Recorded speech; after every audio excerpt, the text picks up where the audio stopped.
Before we start, I would like you to hit that red subscribe button so that you never miss out on any of our videos. Hey guys, what's up? Welcome back to Celeb Shakers. 7. George Clooney's wife, Amal, is slightly controversial due to her career as an attorney. George may have shattered his reputation as a longtime bachelor with his marriage to Amal, but his relationship with her has caused some problems as well. While Amal herself isn't public about her political interests, her presence in some of the most controversial court cases in American history has naturally caused some conflict among some people. According to Vanity Fair, Amal has represented high-profile clients such as Enron, Julian Assange, and Arthur Anderson.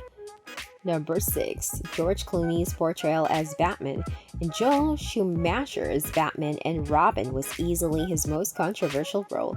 George has often publicly apologized for this movie and his participation in it.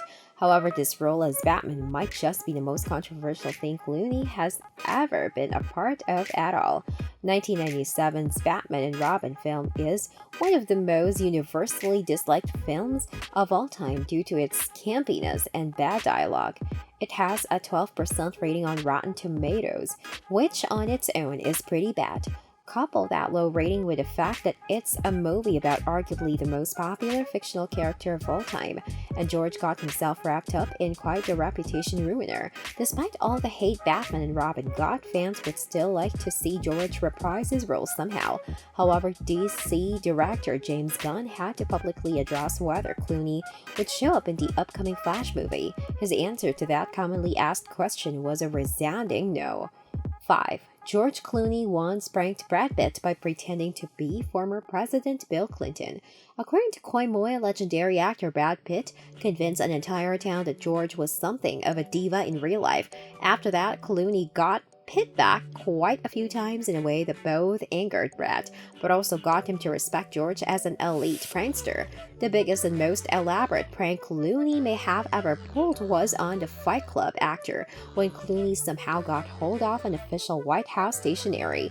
Matt Damon told The Independent that Clooney used that stationery to send letters from former President Bill Clinton to a few celebrities, biggest of all being Pitt, and made those actors believe that Clinton was a huge fan of them. George, alongside Lady Gaga, has recently been appointed to President Biden's Arts and Humanities Committee. Maybe he really does have some presidential power after all. Number 4. George Clooney once pranked Meryl Streep by pretending to be Brad Pitt. Clooney continued his charade of pranks with another A-list star, Meryl Streep.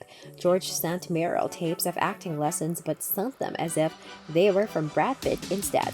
The joke was meant to insinuate that Streep was an actress who still needed to improve her acting, which caused the Devil Wears Prada actress to avoid Pitt for a few years. Talk about a prank with serious consequences.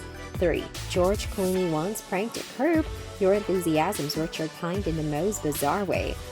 Perhaps Clooney's grossest prank was done on a lesser-known star.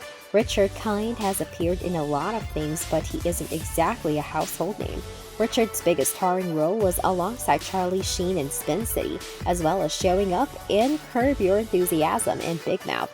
According to Entertainment Weekly, Clooney and Kind are close friends. So close that according to Matt Damon, during an appearance at 2022's Kennedy Center Honors, George one time used Richard's litter box as his own toilet. Yeah, this one definitely goes in the weird category. 2. George Clooney has publicly beefed with the paparazzi. George's beef with the paparazzi reached a peak back in 2017 when he vowed to prosecute a group of photographers who released pictures of George's twin children to the public. According to CNN, he released a statement claiming all of those things along with an enraged criticism toward Mochi magazine, the company that initially published the photo. 6 years later, it's unknown if Clooney has ever filed a lawsuit like he originally promised. If he did so, the prosecution was private. Regardless, not many celebrities have ever lashed out at the paparazzi the way he did, which makes his relationship with the paparazzi slightly controversial to the public. 1. Why did George Clooney have beef with Russell Crowe and David O. Russell? Clooney isn't a man known for his personal conflicts. However, he has had two major beefs that have been reported about for decades now, and neither of them seems to be ending anytime soon. George's first main beef was with director David O. Russell. Fans of the action flick Three Kings might be aware that the two worked together on that film, but just because they collaborated doesn't mean they got along. Clooney had an interview with Far Out magazine after the movie came out, and in that interview he claimed that he actually physically fought David after the director was being overly rude to one of the extras. Another beef Clooney has had for nearly 2 decades now has been one with A-list actor Russell Crowe. Crowe famously called Clooney, Harrison Ford, and Robert De Niro out in a 2005 interview with GQ for their advertising deals. Crowe may have had a point regarding his criticism. Clooney has made $40 million from his Nespresso endorsement alone, which has been controversial among some fans. Clooney responded to this by making fun of Crowe's band 30 Odd Foot of Grunts in an interview with Us Weekly. The two have gone back and forth a few times since then, and they have never really amended things. This brings us to the end of our video. I hope you enjoyed it. Hit like if you did, and don't forget to subscribe to our channel so that you don't miss any of our videos in the future. Also watch the 2 videos that are on your screen because I'm sure you love them. With that, I'll see you in the next video.